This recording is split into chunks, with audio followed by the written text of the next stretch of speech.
Good morning. It's 10 o'clock. We'd like to go ahead and get started so we don't punish those of you who are here on time and your television audience that is out there. Before I begin my formal portion of this presentation, I have a few administrative remarks I need to make.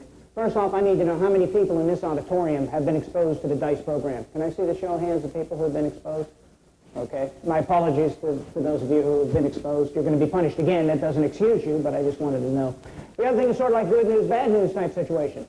The good news is my morning presentation is not going to take as long as originally intended. The bad news is I will not be able to tell you anything. And the reason is because I work for a top secret government organization, the very nature of which is so confidential, I cannot even tell you its name. I'm not even at liberty to tell you my real name, nor can I tell you what I came here to say this morning. In fact, I probably said too much already. Unless anybody has any specific questions pertaining to espionage or the threat as it exists in the world today, this concludes my formal portion of this presentation. I appreciate being invited out here to Lawrence Livermore National Laboratory. I look forward to coming back talking to you in the future. Thank you very much. You're free to go back to your work areas.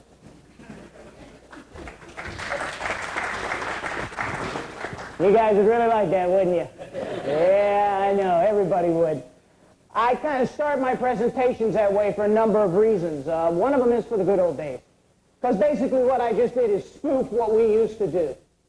We'd invite you into an auditorium or theater such as this, act as if we were going to tell you something, but in actuality, when it was all said and done, we ended up not telling you anything. You walked out no smarter than you walked in. And there was a reason for that. We never did trust you. I mean, you were the workforce. You can have a clearance. You can have access to classified information. But for us to share with you inside intelligence community information, whoa. There was a mindset alive and well at that time that said, wait a minute. We can't tell the workforce what's really going on. If we do, we'll create a whole new slew of people who realize this espionage is easy. There's a lot of money in it. We'll never get caught. Just look at the people working in the intelligence community. They'll never catch me. And it was because of that mindset that espionage went absolutely crazy in our country. So to kind of shake you up a little bit, because, I mean, let's face it, those of you here in this auditorium, those of you watching television, you're probably wondering, oh, I'm not sticking with this long. I mean, this is the same old thing. I need to shake you up and let you realize that what we're about to do here for the next 4.5 hours is completely different from anything else that we've ever done. Okay, some of you caught that 4.5 hours, and you really don't want to be here 4.5 hours, and neither do I. See, I know physically you're in this auditorium. Mentally, I don't know where you're going to be disappearing to. So every now and then I have to say a few things that are going to let me know that we're still connecting. Because I'm not here to waste your time. Better yet, I didn't fly across country to waste my time. What we're going to be doing here in the next 90 minutes is I'm going to be telling you about a brand new counterintelligence awareness program called DICE. I'm going to tell you what the threat is today, not what it was 5 years ago, because do we really care what it was 5 years ago? No, what's happening today? And I'm going to tell you how each and every one of us can meet the challenges of the 90s. Because what is confronting us today is unlike anything our country has ever been confronted with in our short entire history. And you don't need anybody coming in from any other agency with a stack of classified information to get you to understand that. This is an unclassified presentation, but I'm going to give you enough information that you'll put together with your common sense, you're going to realize what's really going on today. And the one thing that's going on today that everybody has to realize is that the world is changing, and we have to change with it. But that's one thing that we can't do as Americans. We can't change, or we can talk change, but we don't really change, do we? And speaking of change, don't you think it's about time people in the intelligence community got out of a garb like this with the mirrored glasses and the trench coat? I mean, if I was walking around a facility here, hanging outside one of your buildings, you'd probably walk by me and say, whoa, that's a strange and curious looking guy. He's probably one of ours. You know, you'd think I was one of our intelligence officers and not an adversarial intelligence service. Some of you probably walk by and think I was perfectly normal.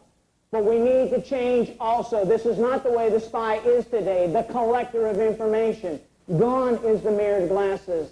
You can actually see our eyes now. You wear mirrored glasses, you can't tell if I'm telling you a lie or not, but you can look at my eyes now because we have nothing to hide. And we need to get rid of this trench coat because that isn't the garb. We need to meet today's challenges the way the challenges are.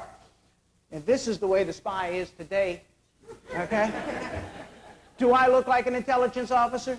Like I've been one since 1971? Most people who would see me, they would think, limousine driver, you know, working in a restaurant, maitre d', whatever, but not an intelligence officer. And this is the point I'm trying to get across to people. You have to change. If you don't get anything else out of this presentation, I hope when you walk out of here, you'll realize that the old rules just don't apply. We're living by rules now that somebody came up with in the 60s, 70s, and 80s, We've just moved them along. Whenever we update any type of regulation, we put a new date on them and act as if we actually put some good information in there. We've just carried old information on to where it's now in the middle 90s, but we're living by old rules. We cannot meet the challenges today by old rules. We have to change. And I need to address this, too, before we go much further. My hair. I know some of you are looking at me and hate me for my hair, and you know who you are. And I don't want to point any fingers at anybody, but I don't want you hating me for my hair, concentrating on my hair, saying, why didn't he get a haircut? My hair is this length, not because I'm one of these government employees that refuses to go along with the system and just always bucking the system. That's not me. I'm not trying to relive the 60s. I realize the 60s are over. I have people coming up to me saying the strangest things, like, what are you trying to prove? I'm not trying to prove anything. My hair is this length because I'm 45 years old and I can still grow it. That's it. Now, isn't that simple? I mean, it is all mine. It is not a wig. And for those of you who are having trouble growing it, you can appreciate where I'm coming from. Okay? I don't have to go get hair plugs or anything like that.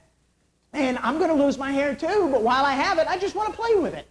And another reason, I guess, is because really, people have heard me in the past, and a couple of you raised your hands. You've seen me in the past. My hair was never this length. Now, you've seen me in the past talk. I'm going to come and talk in 1994, and hopefully I'm going to talk in 1995. If I look the same way year in and year out, and I come out this year and I'm saying, change, you got to change, and I look the same way, where's my credibility? I'm just as big a hypocrite as everybody else.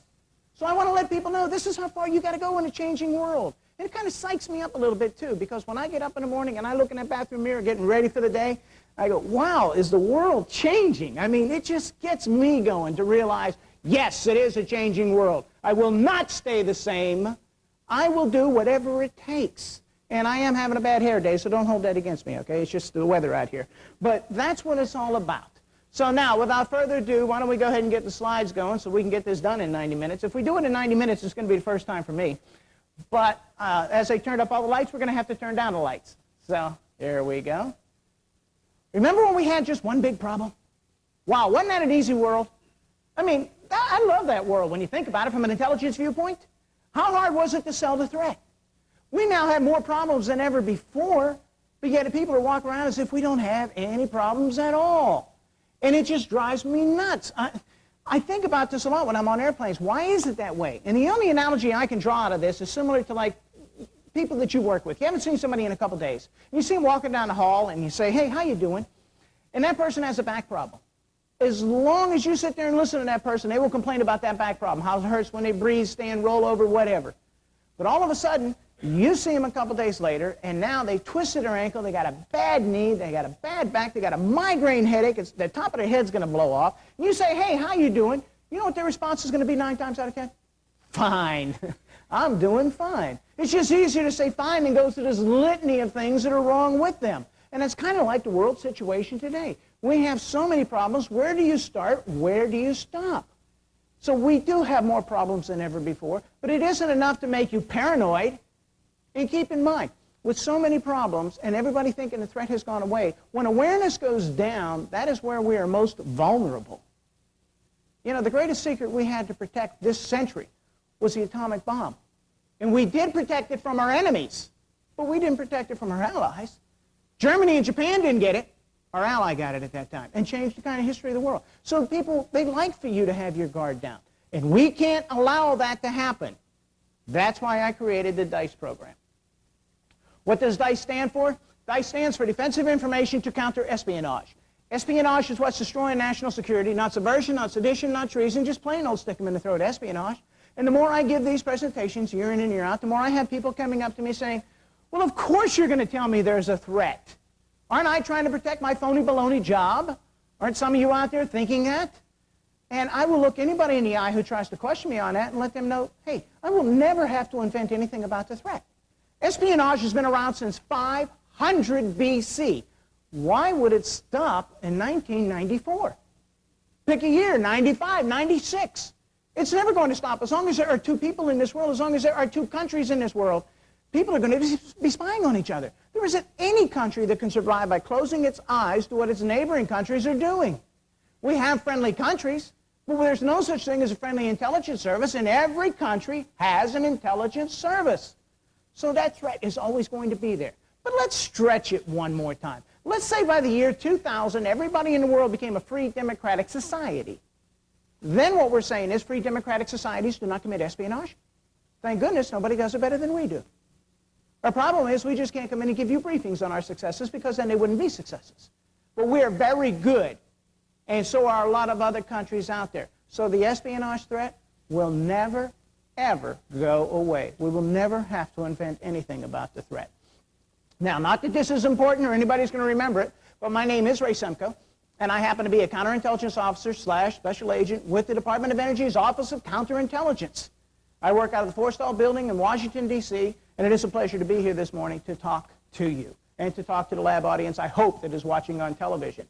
It was real nice of everybody to go ahead and put road construction out there in Pleasanton. It just reminds me of Washington. I really hate to go to an area where there's no traffic jams or anything like that. But, yeah, you really got a nice little problem out there. I'll tell you. It's nice to see that everybody has traffic problems around the world. This isn't my first time out here in California, and I really like coming to California because you guys are so unique out here. I mean, you know, like our favorite number in the East Coast when it comes to roads is 95. Yours is 80. And you just have to get used to that. And every time I go to McDonald's, I know I'm in California. I don't care what, because you're serving cappuccino in your McDonald's. I mean, you know, you have roach coaches. We call them roach coaches in Washington, D.C. You call them cappuccino in the park trucks. And really unique what your atmosphere is out here. And I'd really like to be here, but I just can't get my wife from the East Coast. For those of you who don't know this, I'm a brand new employee with the Department of Energy. Well, practically brand new. I came on board the 12th of July, 1992. Not that I remember it well, but I remember it well. And I came on board after spending 25 years with the Department of Defense. And a lot of people thought I was crazy, to include myself, for leaving the Department of Defense after 25 years. Because, I mean, let's face it, I didn't have to do a whole lot to get an outstanding efficiency rating. After 25 years, it's basically show up on time, breathe all day, and leave when you're supposed to leave. You got it made. An award at the end of the year, too. But I took myself out of that situation, and I came to the Department of Energy because the Department of Energy is now the #1 target for the adversarial intelligence services around the world. We still are, and I don't see anything in the foreseeable future that's going to change that. What the countries in the world need today are the scientific technology information, and they need that more than they need anything else. And who has more to offer than the Department of Energy? No other government agency has more to offer. So why wouldn't we be that primary target?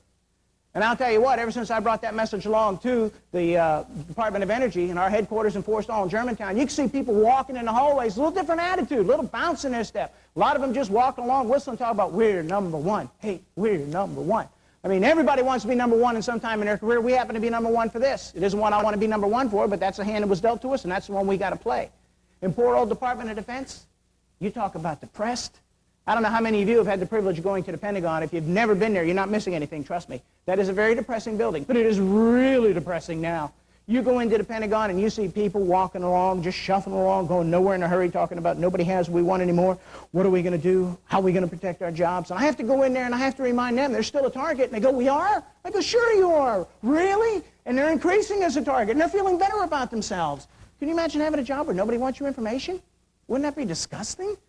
So they feel better about themselves, and what I try and get everybody to understand is everybody's a target. They're a target of opportunity if they're not the primary target. What country in the world wouldn't want our information? If they can't use it, they turn around and it becomes a gross national product. They can make money by selling it to countries who can use it. So no one's wasting their time collecting this information. And in your setting here, maybe you don't have to worry so much about the adversarial intelligence services around the world as much as you used to, but you got to worry about your competitors out there that want to know, what are you doing here at Lawrence Livermore National Laboratory? How are you protecting your future and your job security? They want to know what you're working on. So there are more collectors out there trying to gather information about what's going on here than ever before. Now, when I came on board, the one thing that surprised me was to learn that the Department of Energy never had an Office of Counterintelligence. Blew my mind.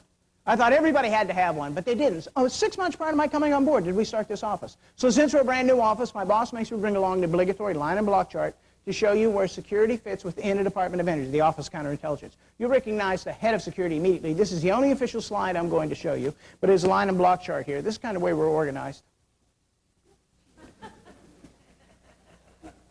Yeah, I know some people look at that and they go, he didn't put a toilet up there. Yeah, I did. And you know who views us this way as an organization? The workforce. The workforce has always seen security as a hindrance to what they're trying to do.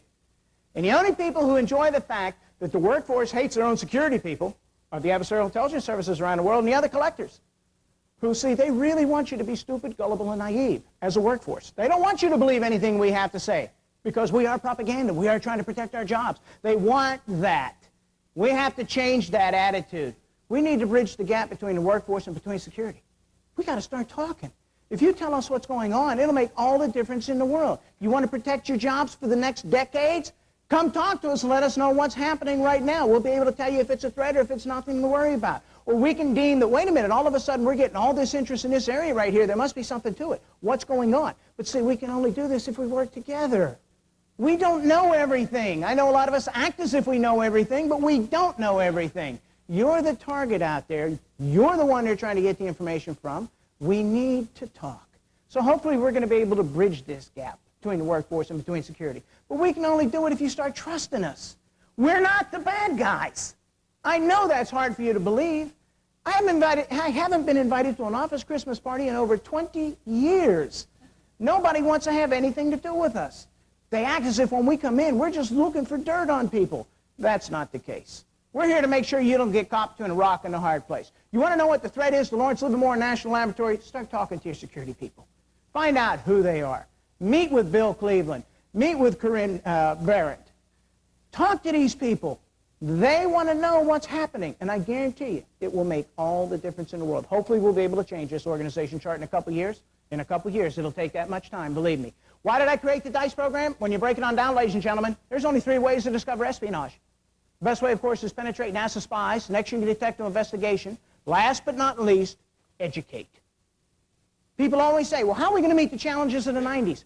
The only way I've figured it out is by educating people. Let them know what's going on. Well, we can't get people in to hear what we have to say.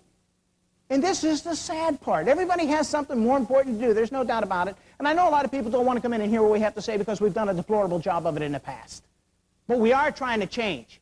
And what I need to do is I need to ask a small audience here.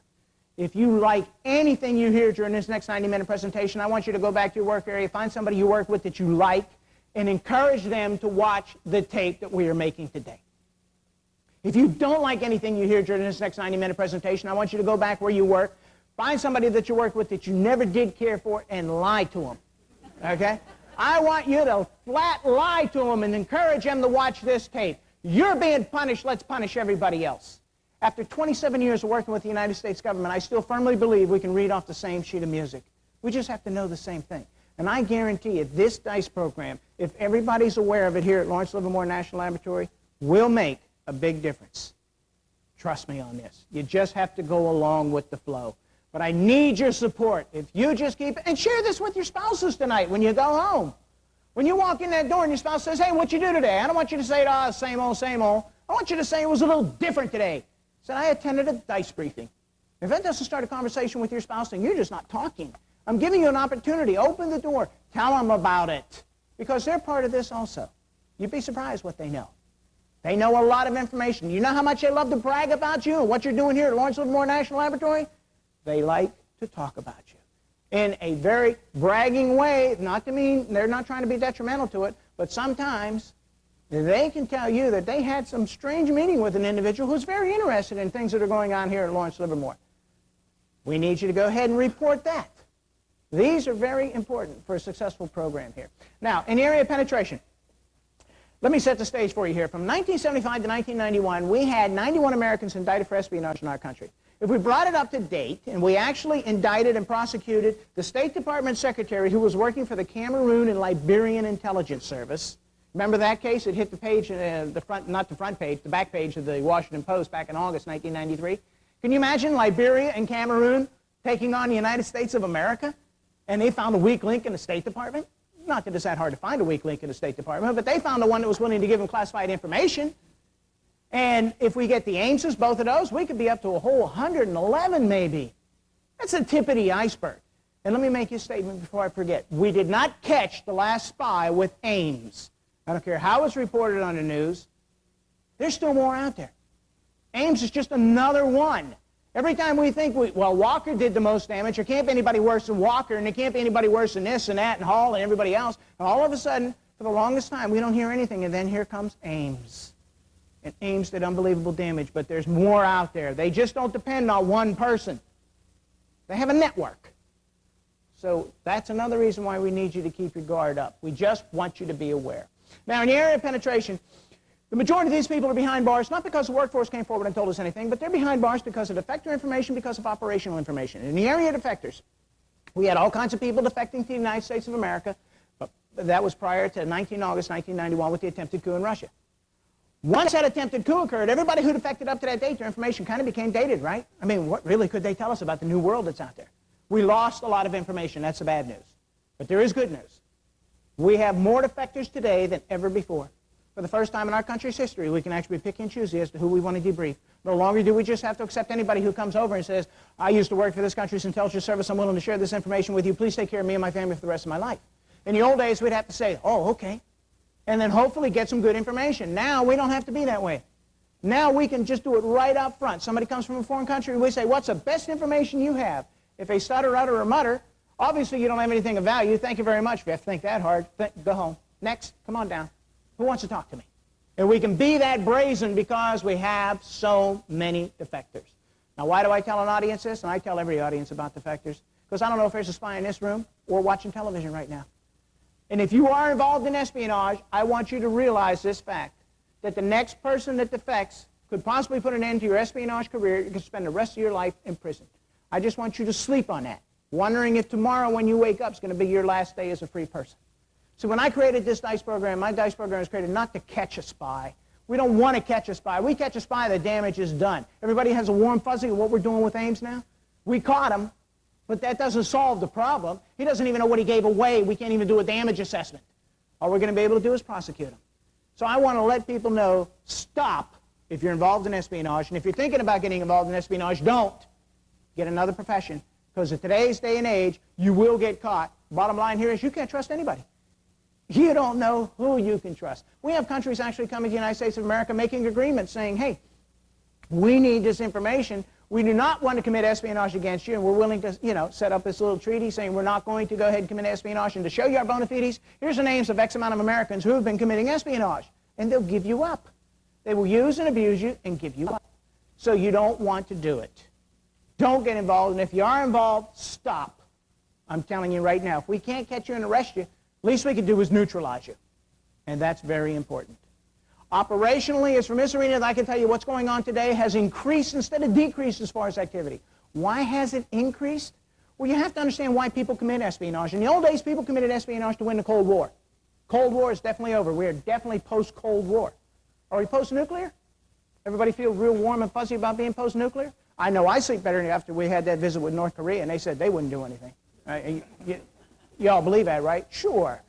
But we are not post-nuclear, and the reason that it has increased is because now they're committing espionage to survive as a country. What would you do to survive? In the old days, they could wait a while. They didn't need the information as quickly as they need it now. They need any and all information, especially in scientific technology information, quicker than they needed anything else in the past. So that's why it has increased and not decreased. In the area of investigations, doesn't that word have a bad connotation to it? I mean, if there was an espionage investigation here at Lawrence Livermore National Laboratory, wouldn't everybody be walking on eggs? And I mean, as soon as the word got out, everybody would know there was an espionage investigation going on here. I know that I can ruin any one of your days if I walked into your facility, wherever you're working at, pulled out my badge or credentials, said, hi, my name is Ray Semko. I'm with the Office of Counterintelligence. I need to talk to you about an incident. No matter who we would do this to, whether it be the FBI, whether it be Bill Cleveland or Corinne coming in and talking to you, showing you their badge, the first thing that happens to that person is blood drains from their face, they get weak in the knees because you know you're guilty of something. You just don't know what I want, right? Think about that. Don't we all live in glass houses? Sure, and the first time somebody whips a badge out on you, your brain immediately goes back to what you did wrong. And you're saying, how did anybody find out? Nobody saw me. And all we're trying to say is, listen, we need to talk to you about an incident. We need you to report, give me any information you can on such and such and such and such. But your brain is shutting down because you know that I'm lying to you. You know that I'm going to get around to what you're really guilty of, and I'm just trying to trick you. And the bottom line is, you're just not talking to us. And so we just play this little game where we chase each other in a circle, and we don't get anything out of it. We need to stop that. We need people to start talking to us. Again, in this case here, we're not the bad guys. On all the espionage cases I've ever been involved with since 1971, after we indict somebody for espionage, we go back into the work area and we start questioning the co-workers. We say, hey, didn't you notice anything during a 5-year period of time you worked together? I mean, something had to occur that might have tricked you or triggered your memory or something like that, and you go, oh, yeah. 9 times out of 10, people will say, oh, yeah, I remember this. And in fact, I almost made a report to security on a couple of occasions. And I look at them incredulously saying, why didn't you? And you know why people don't want to report to us? Because there's an old wives' tale that some people have locked in the back of their minds that if anybody reports to security, you know the first thing we do in security? We investigate you to determine whatever possessed you to come in and talk to us in the first place. And since we all live in glass houses, nobody wants to throw that first rock, right? So everybody just kind of minds their own business, and if it's really important, security would figure it out. That's the way we rationalize this. And you just can't do it that way. You have to help us. Guide us in the right direction. It is against the law for any agent to investigate somebody who gives us an allegation. We can't do it. You give us an allegation on something that's going on, we investigate the allegation. If it happens to be espionage, we have a problem. If it happens to be suitability, suitability never damaged national security, ladies and gentlemen. And this is where we're trying to come from. Don't be afraid of us. And suitability is nothing more than idiosyncrasies. This is where people have gone out and done your background investigation, DIS or OPM, and said, hey, you know, you're honest, trustworthy, stable, mature, and all that type of thing. But you can still have idiosyncrasies and have a clearance. Let's face it, if we only gave security clearances to people who walked a straight and narrow, didn't veer left or right, didn't have any idiosyncrasies in their background, there'd only be about 5 or 6 of us working for the United States government that had a security clearance. And you know who some of us are. And we can't run the government on a skeleton crew that way, so we have to give people clearances. And in this day and age, you can have more idiosyncrasies than ever before. So don't be afraid. Come in and talk to us. We're not after you. We're trying to determine who's committing espionage, who's damaging this facility. We can't do it without your help. Now, you look like an intelligent audience here. I think I could share this with you. You understand where I'm coming from. But take me, for instance. I've had a clearance since 1967. And nobody's going to take my clearance away from me. And yes, I do have an idiosyncrasy. I'm just like anybody else. But none of you can tell what my idiosyncrasy is. I'm standing here in front of you giving this briefing. You're all looking at me, but yet none of you can tell that I'm standing here in front of you wearing black lace nylon panties. You can't tell that, right? Does that make me a security risk? No way. When did I start wearing them? I started wearing them the afternoon my wife found a pair in the glove compartment of my car. Whose are these? Mine. They better be. I've been wearing them for 5 years now. It doesn't even bother me. But if somebody saw me, they'd go, you have a clearance? Like I was a risk of some sort. No, that's not what we're looking for. So the bottom line here is, if anything, if any investigator comes in and starts asking you any questions, please tell them everything you know or everything you think you know.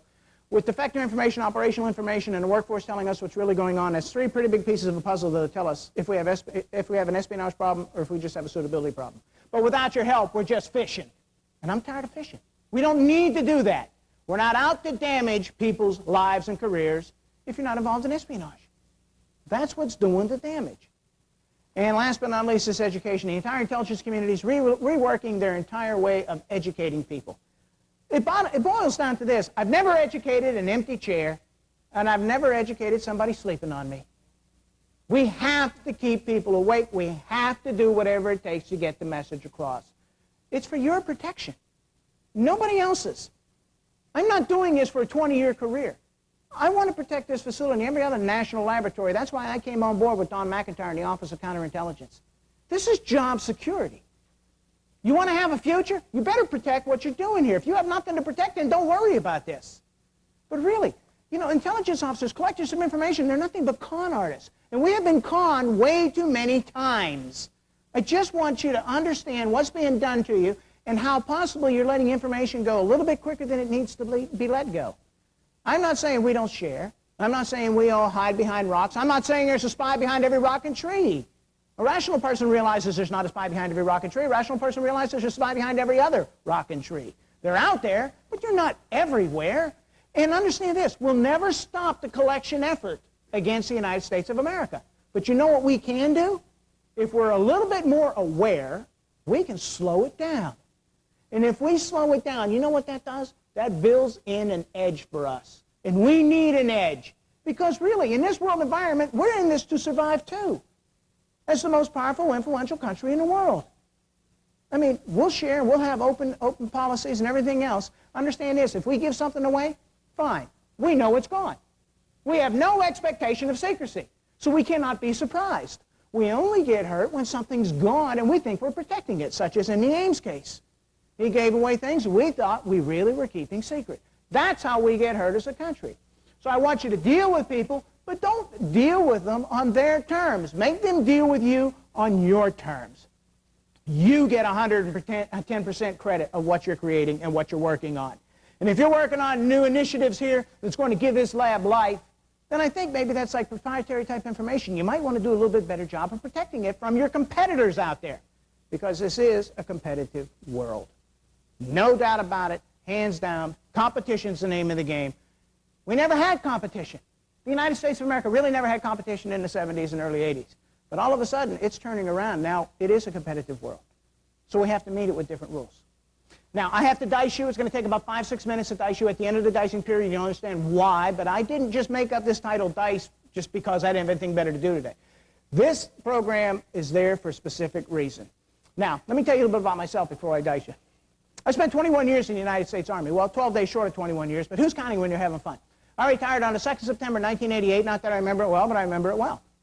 And I needed a job. And let's face it, who really wants to hire an agent? Nobody. Because we always ask those hard questions. You know, we just don't let the common things go by. Why'd you do that? Why are you coming in at 3 o'clock in the morning and working? Isn't that kind of unusual? We always make people answer these things. So a lot of people don't want people like us around. Fortunately for me, at least I thought so at the time, DIA, Defense Intelligence Agency on Washington, D.C., Bowling Air Force Base, they were starting a brand new Office of Counterintelligence in 1988. I applied for the job. I got it. And I'm sitting down with my boss first day on the job, and he's telling me all these wonderful things we're going to be doing here at DIA. But the one thing he's not talking about is DIA's awareness program. No mention of it whatsoever. So finally, I just had to interject, and I said, excuse me, I don't mean to be rude, but what is DIA's awareness program called? And he looked at me and he says, oh, we don't have one. Our people work way too hard for us to interrupt them. I mean, we need them on the job. And I looked at him and say, right, like everybody comes to work on time, nobody leaves early, everybody takes a half hour for lunch, nobody takes their leave, and nobody takes sick leave. I realize there's an important job to do out there, but this is important too, because this is not covered under training anymore. This is education. If your workforce doesn't know what's happening out there, how can they protect themselves or protect their facility? And believe me, it's just absolutely essential. And I told him, if you don't have an awareness program, I don't want this job. He looked at me like I was crazy. 150 people applied for my job. I got it, and I'm willing to give it up in less than 4 hours. And I meant it. Not because this is what I enjoy doing. I hate briefing as much as you hate sitting here listening to people brief. I mean, this is not what I do best. What I do best is interview and torture. I mean, interrogate people. That's what I do best. And I cannot do what I do best unless I have a mechanism to get the word out. See, I'm not trying to be covert. I want people to know who I am. I want you to know your responsibilities. And then we're going to start meeting in the middle of the road. And guess what? We're going to do something. It's going to be proactive, not reactive. And as I explained this to the guy, he says, you know, you're right. Never thought about it that way. Create a program for me. And this is what started me creating the DICE program. Now, being an agent since 1971 and used to stealing everything I needed, I decided, why am I going to reinvent the wheel? I'm just going to look at other government agencies. I'm here in Washington, D.C. You can't get any closer to government agencies. I'm going to find a program somebody else has. I'll steal it. I'll tweak it a little bit, make it applicable to DIA. They'll have a program. I'll get an award at the end of my first year. Everybody will be happy. No fuss, no muss. But as I looked out there was nothing to steal. Oh, people have awareness hour, awareness day, awareness week. But really, that's just an inspection checklist. We offered it. So what if only 4 out of 7,500 people showed up? I offered it. And I passed my IG inspection or whatever the inspection is. That isn't what this is about, not passing an inspection. This is called life. And I decided, now, if I'm going to do it, something's going to have meat and potatoes to it. So coming from the Army, the only thing I was aware of, and this is the only program I was aware of, was this one right here. Subversion, espionage, directed against the United States Army, short titled SAIDA. Sounds more like a social disease than a security program, doesn't it? But that's the Army's program. And I decided, okay, wait a minute. I walked into my boss. I said, boss, I had the program for DIA. He looked at me like he had a Wonder Boy. He says, what is it? I said, if SAIDA is good enough for the United States Army, I think we ought to call our program SAIDA. Subversion, espionage, directed against DIA. I'm here to tell you, he liked it. Well, why wouldn't he? He didn't have a program. All of a sudden, he does have a program. Then he started abusing me, started talking about outline this, suspense this, do this, do that. He's one of these guys who believes in this TQM. You all familiar with TQM? The totally questionable management theory they have going through the government? And I'm thinking, wait a minute, I didn't leave the Army to be abused by TQM. I said, we can't use this anyways. He said, why not? I said, because of that first word up there, subversion. Do you realize there hasn't been a subversive investigation in any of the military services or DOD since Vietnam shut down? This is 1988 when I'm having this conversation. It's still 1994. We still don't have anything. And they're still talking about it as if it happens tomorrow. We have somebody who can investigate it. It's espionage that's doing the problem. He says, you're right. Come up with another idea. Like I had a pocket full. I had a buddy, a young kid at the time, who was trying to help me. Every time I turned around, he was there. His name was Buck. And Buck says, hey, Ray, you know what one of your problems is? I said, what do you mean, one of my problems? He says, you have tunnel vision. The only thing you know is the Army. Well, excuse me, 21 years of my life. What am I supposed to know? He said, there's other services out there. Why don't we go see what they do? Maybe we'll get an idea from them. I said, you're right. So I went to the Air Force next.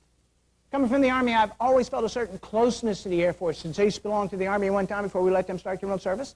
And I went to the Air Force and I said, hey, Air Force, share with me, what do you call your awareness program? This is what the Air Force told me they called theirs. Now, I thought Saida was bad until I saw this. Is that a tricky title or what? And I'm going, is that for real? And the guy's all proud of it and everything. Yeah, he says, sure. I said, how did you, what is that, encrypted code only Air Force people know? He says, oh, no, this is how we did it. And he pulls out the regulation. Pretend this is a regulation here. In the upper right-hand corner, it said Air Force Regulation 20557. A third of the way down under title, it says 20557. That's a match. In the Air Force, you have a program. I said, hey, no wonder they let you start your own service. You guys are so tricky. And I never thought about doing that. Anytime you're stuck for a program, put a title in here, put it in there, you got it. And I knew numbers weren't going to work unless everybody played the lotto every night. That what was everybody's favorite number going to be. So I decided, thank you, I appreciate it, but I'm walking out. Didn't need to abuse them anymore. It was a beautiful spring day. I remember it like it was yesterday, April 1989. Buck and I walk into the car, and I'm talking to Buck, and I'm saying, Buck, this is tough, man. Who has a program we can steal that we can get an idea from? There's nothing out there. Then, bam! Just like a bolt of lightning, it hit me. If anybody has a program worth its weight, you all know who it is. It's the United States Navy. It has to be the Navy. The Navy had 30 sailors that were indicted for espionage during the decade of the 80s. Those are the ones we caught. Can you imagine how many more are out there that we don't know anything about? So I couldn't wait. I sat down with the Navy, told them what I was trying to do. I said, Navy, please share with me. What do you call your awareness program? And this is what the Navy told me they called theirs. They don't call it anything, which immediately told me why 30 sailors were indicted for espionage. Now, I can see the looks on your faces, and I'm going to dispel this right now. That is not a tail hook up there. That is a question mark. All right, act like you weren't thinking about it. I saw the looks on your faces. I can't believe you put a tail hook up there. I don't kick people when they're down. I think the Navy does have an awareness program, but I think what's happened is that the Navy's given away all their secrets. It's the 30 sailors indicted for espionage. The only thing it protects their counterintelligence awareness program, and they're not telling anybody. But that's just my opinion right there. So now I have to come up with an original idea. There's nothing out there yet, and I'm looking for any sign in the world. And think about it. How many original ideas are there left in this world? None. If any one of you come up with a good original idea right now as I'm talking to you, you're going to walk right out of your office and out of this auditorium. You're going to go out there and make as much money as you can, as fast as you can, before somebody else steals your idea and starts making money at it. But there are no original ideas left. You can only improve on something else, which is why we have 14 different fast food chicken places. That's all. Chicken is chicken, but we have Kenny Rogers is making a chicken place, Willie Mays is making a chicken place, added on to the Colonel and everybody else. No original ideas. And I'm looking for any sign in the world. What am I going to call this program? But this is what I would still call the program today if I could, in lieu of dice. I like this program much better, but it's a wordy title. It says everything I needed to say. The organization, it was a defensive program, reporting requirements, hostile espionage agents, buzzwords. I briefed it to my bosses. They liked it. They said, Ray, run with it, implement it. And as I was trying to implement this program, that's where I ran into a roadblock I never knew existed. Do you know in the Department of Defense, you cannot have a program unless you have an acronym to go along with it? And when I briefed the acronym on this one, this is where I lost the program. Now, I know some of you might snicker at that, but no one would ever forget their diarrhea briefing, would they? And that's what I was looking for. I needed a program that offered stick-to-itiveness, and this program did it. My one boss stood up, looked at me, and I said, Ray, it stinks. Come up with another idea. I said, oh, give me a break. My other boss stood up, looked me in the eye, and said, this is not the image we want to project to security. I said, let me tell you something. This is the image we have. Let's get some mileage out of this bad boy. Then they reminded me how I was on probation for the first time in my life, and I said, yo, now that you put it to me that way, maybe I can come up with another idea. This is how I actually came up with the DICE program. I was writing a nature report one day on someone who had done something bad. In fact, it happened to be a lieutenant colonel with over 20 years service with the Air Force who had developed a hobby over the years where he would take classified material home and store it in the basement of his house. Now, that is not as far-fetched or as infrequent as you would like to think it happens. It happens more than that. That's why we ask you, if you know somebody taking classified material home, let us know about it, because we know that's what some people are doing. Bad people do this. Honest people don't do this, but bad people do. So anyways, I was writing the agent report, and I was trying to spell a word correctly, and I was thumbing my way through a paperback dictionary when all of a sudden I came upon a picture of a die. Now, this is all I saw. It was in the lower right-hand corner of the page. The only reason I focused on this picture of the die was because the word was right next to it. You know, sometimes in a dictionary you see a picture, but the word's above it, below it, or the next column. This one was right there, DI little space CE. When you've been an agent as long as I have, anytime you see the letters CE together, you cannot help but think of counter-espionage. And I thought to myself, is this the sign I've been looking for? And it was like there was a voice in the back of my head that said, this is a sign, fool. There's very few rich ideas left in this world. Don't blow it. I thought, okay, the D was easy. This is a defensive program. That's what I wanted to do. I wanted to give people a defense to fight the offensiveness of the adversarial intelligence services out there or your competitors. The I, the first thing I thought of was instructions, defensive instructions to counter-espionage. But then one thing I've realized over the years of being an agent that we have never done, that the adversarial intelligence services do all the time, your competitors do this all the time, they recruit you. That's what they do. So why don't we recruit you? No, we have this attitude, we're going to force feed you. You either do it my way or you're not going to do it. You don't follow these security procedures, we're pulling all your money back. That doesn't get you anywhere. I decided in this new age, I was going to recruit my own people. And I personally get insulted if anybody instructs me. Don't instruct me, just give me information. Being a retired military and semi-intelligent, I realized information began with an I and I put it together. Defensive information counter-espionage, I liked it. I went to my boss and I said, boss, I had the program for DIA. He says, what is it this time? You can imagine how receptive he was after Saeed IA and diarrhea, which I really did do to this group. What is it this time? I said, dice. He looked at the dice. He looked at me, shook his head ruefully, and says, I don't even want to know what this stands for. I don't like it. And no one I initially briefed liked it. You know why? Because these are a gaming device. People with a clearance working for the United States government, you can't be associated with a gaming device. Haven't you all been told if you gamble, you're going to lose your clearance? That's why none of you have been to Atlantic City or Las Vegas, right? You don't want to lose your job. None of you have been there, right? Sure. I said, you know, that's the mindset that got us into the trouble we're in today. We're dealing with American citizens. You're free to do anything you want to do. You want to go gamble and it's legal? By all means, go. We hope you win. But we're also betting that you're not going to lose everything to where the only thing of value you have to get out of the difficulty you're in because you lost so much gambling is your access to classified information. So that's the only thing we can hinge this on. And just because we call the program DICE doesn't mean everybody's going to be gambling at lunchtime. And they said, no, this is not the image they wanted to project to the 5 or 6 people who live in and around Washington, D.C., who don't work for the United States government. They didn't want that group of people to think that the United States government had to hinge their awareness program on a gaming device. But what sold them on it, what I'm doing to each and every one of you, is this program is based on neuro-linguistic programming, NLP. NLP teaches you. If you want somebody to remember something forever and a day, you have to anchor it. And that's what I'm doing with these little jewels right here. I'm taking these dice, I'm placing them into your subconscious, and you can't stop me. It's going into your subconscious, so from this moment forward, anytime you see a die or a pair of dice, you're going to think about spying, you're going to think about espionage, you're going to think about security. Worst case scenario is you'll start thinking about me, but you'll quickly get over that.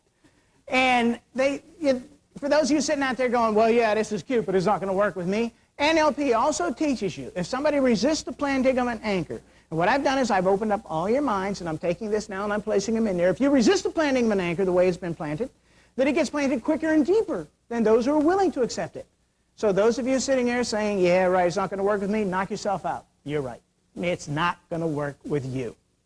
And they say, well, that's a pretty good gimmick, but how are you going to implement it? Well, every year you get a brand new version of DICE. What you just listened to right here with the planning of the program came from DICE 1, which was called the briefing. It was first taught 1 October 1989.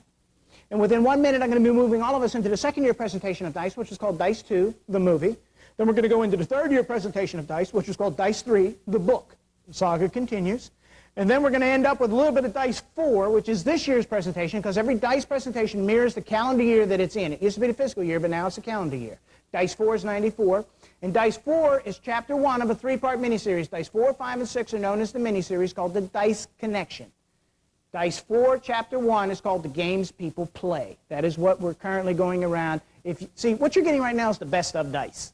I have to give everybody back up to speed. Even though some of you have had the DICE briefing in the past, everybody has to come up to speed. So when we kick off DICE 5, 1 January 1995 at a theater auditorium near you someplace, then we're all back on the same sheet of music, and we just pick up where we left off. This isn't to punish you with the same information all the time. I'm here to give you the latest information you need to meet the challenges of the world that we live in today. And that's how the program works. In the years to come, I have the Son of Dice, the Wrath of Dice, the Revenge of Dice, the Return of Dice, Dice the Musical, Deep Space Dice, Dice the Next Generation, and Cyber Dice. Already scheduled to come out at a different time depending on what happens around the world. Sure, it's a gimmick, but let's face it, I'm trying to sell a product nobody wants to buy. I've got to get somebody in here to have a following. I'm hoping to intrigue you with one DICE presentation that you'll come back just to see what we're going to do next year's DICE presentation. This tuxedo is for DICE 4. In DICE 3, I wore a black leather jacket with big dice on it. In DICE 2, I did a two-man show. In DICE 1, nobody cared what I did in DICE 1. And if you want to see what we're going to do in DICE 5, then you need to show up and see. But we have to use every gimmick in the world. That's what I'm doing. I'm looking at it saying, what has sold me on things? And this is all I'm trying to do. Without a doubt, it is a gimmick. If I have a short presentation of dice, I call that a slice of dice. If I have a makeup presentation, I call that a paradise. Any way you look at it, you get dice. And you're going to know that this program is successfully anchored in your subconscious when you leave here. Whether it be this afternoon, this evening going home, you're going to be driving along, you're going to come up to a stop sign or a red light, you're going to look at the car left or right of you, and there's a chance you might see hanging from the rearview mirror of somebody's car a pair of fuzzy dice. And the first time that this happens after this presentation, one or two things are going to occur. One is you're going to put a smile on your face. Two is you're going to put a smirk on your face. You're going to smile if you like what I just did to you. You're going to smirk if you hate what I just did to you. But either way, when it happens, no matter where you're at, whatever country road you're on, realize this. I gotcha. And it's the gotcha that counts. As I try to explain to people, we don't need another security reminder at the office. We still have the fences and the guards and the guns and the gates. Why would an intelligence officer attempt to penetrate your facility? Why would they want to talk to you when intelligence officers realize that your awareness is at your highest when you're at work? And doesn't that statement just scare you, some of the people we know, knowing that that's their best when they're here? Can you imagine? Some of them shouldn't even be allowed to go home at night by themselves. Huh? That's why we have carpools, just to make sure they get home. But this is scary. So why would an intelligence officer attempt to penetrate and want to talk to you when your awareness is high? We as intelligence officers, we want to talk to you when your awareness is low. So we don't need another reminder here. We need a reminder away from the office. That's where the action is going to take place. When you go to conferences, when you go to seminars, when you go outside of here in temporary duty someplace, that's where we want your guard up. And see, we don't want you carrying security posters in your wallet or anything like that, but you're going to see dice just enough that it's going to make an impression on you. If anything strange, curious, suspicious happens, there's a better chance you're going to report it than ever before. And that's why we call it DICE. It is the only subliminal counterintelligence awareness program in existence, and it does work. For those who have had the DICE briefing in the past, if you will talk to them, I think they will tell you that every time they see die or a pair of dice, they can't help but think about it. I've had people call me dirty names because of what I've done to them. But it does work. So now that I've diced you, what's a threat? If you come to DICE 20, the threat's always going to be internal and external. The internal threat caught us by surprise because we had no appreciation for how many Americans were willing to sell our country out and never have to be approached by an external intelligence service. The external threat, a lot of people think that's gone away, but the external threat has not gone away. The external threat is alive and well. This is the world that we used to live in, a black and white world known as criteria country world. All those countries colored in black, they're the bad guys. Now, if you know who the bad guys are, how difficult a world can this be? State and justice gets together and says, hey, you meet anybody from those countries? They really don't have our best interests at heart. Doesn't that help us? But all of a sudden, we lost this world when that Berlin Wall went down. And speaking of that Berlin Wall, wasn't that spectacular? I was a child living in Germany when that wall went up. My father was in the military. I was a military brat. I never once thought that wall would come down, but all of a sudden they said the wall's coming down. Boom, that wall came down. Do you know if the United States of America was responsible for bringing down the Berlin Wall, we'd still be letting contracts? It'd be a 10, 15-year job. Think about that. That's the way we are. We're entrepreneurial that way. They lost a golden opportunity. And some of you might even be sitting back and saying, oh, this DICE thing, yeah, it's a cute gimmick, but really, what impact has it had on the world? Well, I'll let you judge this for yourself. I already told you the first DICE briefing was made 1 October 1989. 2 weeks after the first DICE briefing was made, the Berlin Wall came down. Coincidence? I don't think so. Now, that's my personal opinion.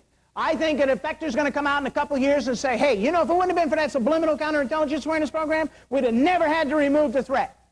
But as long as we feel threatened, our awareness is high, isn't it? Once a threat is removed, our awareness is low. If I want information from you, I want it down here. Because when it's high, you're not talking to anybody. You know, when you walk through a neighborhood or something like that, if you're walking to a shopping center and you see a group of people coming at you, don't you feel threatened? You don't even look left or right. You're just focusing on this point. Just let me get inside, please, because you feel threatened. You're not willing to share anything with anybody. Well, that's the whole thing here.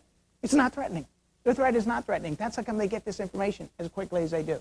But anyways, we lost this world, so what world did we inherit? A lot of people think we inherited this world right here, but that isn't the world we inherited. The world we inherited is this one right here. It's a gray non-committal world. I'm sorry to tell you this, but we really don't know who all our adversaries are right now. But I can tell you this much, and you can repeat this to anybody who tries to tell you there is no threat in the world today. The old threat was based on the fact that 11% of the countries in the world were conducting clandestine operations against the United States of America. That's what the old threat was based on, not just big old bad old Russia. 11% of the countries in the world were operating against us. As we are in this auditorium right now today, the new threat is based on the fact that over 50% of the countries in the world are conducting clandestine operations against the United States of America. How'd it go from 11 to over 50? We still have our traditional adversaries, those countries that we've constantly had problems with that constantly operate against us. But it's increased because we have now recognized, for the first time in a long time, our non-traditional adversaries. We have traditional, now we have non-traditional. The non-traditional is our way of saying some of our allies have been conducting espionage against us. They've been spying on us. So this is how we handle this situation now. You're either a traditional adversary or a non-traditional adversary. We don't have enemies, we have adversaries. It's an adversarial world that we live in, a competitive adversarial world. That's what we have today. If you can't see the danger in that, we really are in trouble. So throughout my 45 years in this world, I've always viewed a world map like this. You know, when I see a world map like this, I get a warm, fuzzy feeling because it looks like the United States is in a position of power and authority. But you know, depending on where you live in the world is how you view the world. We're starting to see world maps like this. I don't get a warm, fuzzy when I see a world map like this.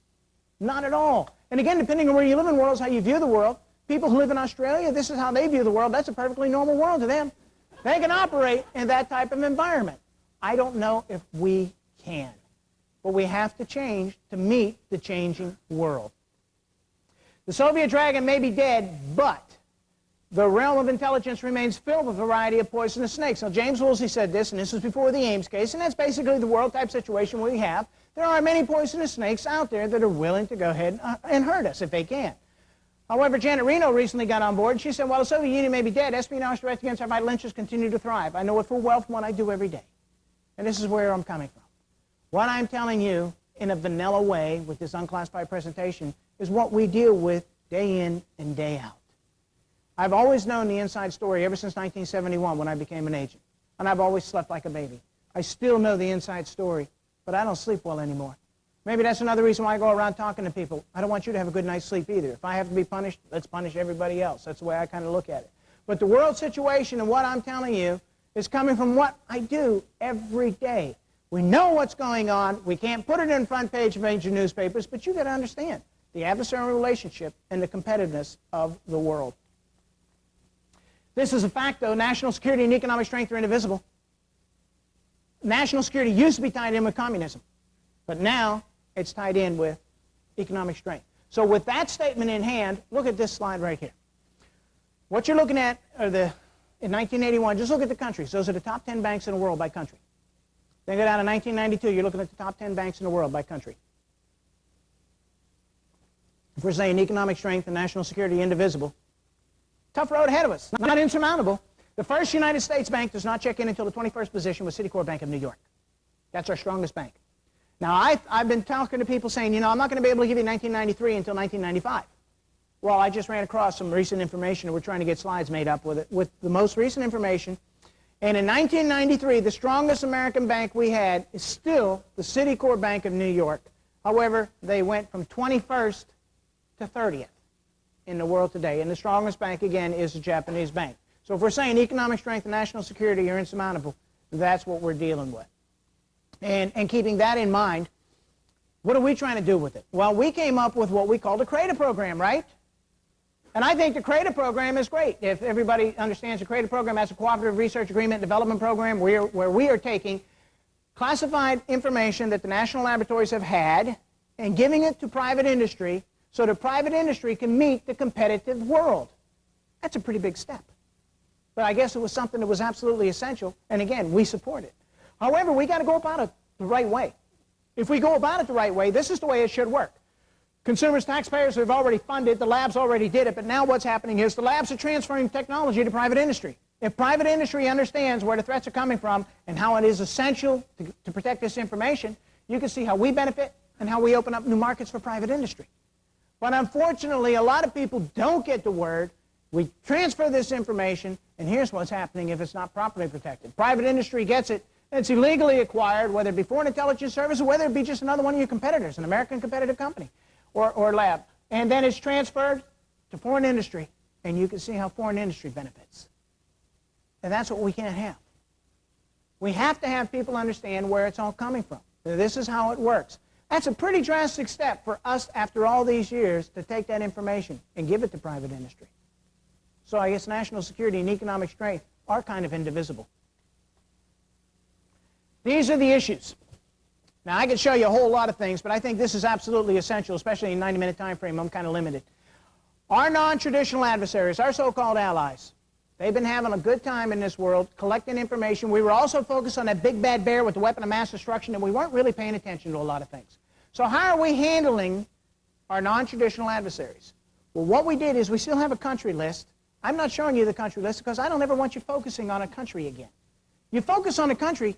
If it's not that country, you don't care about it. You act as if it's not a threat.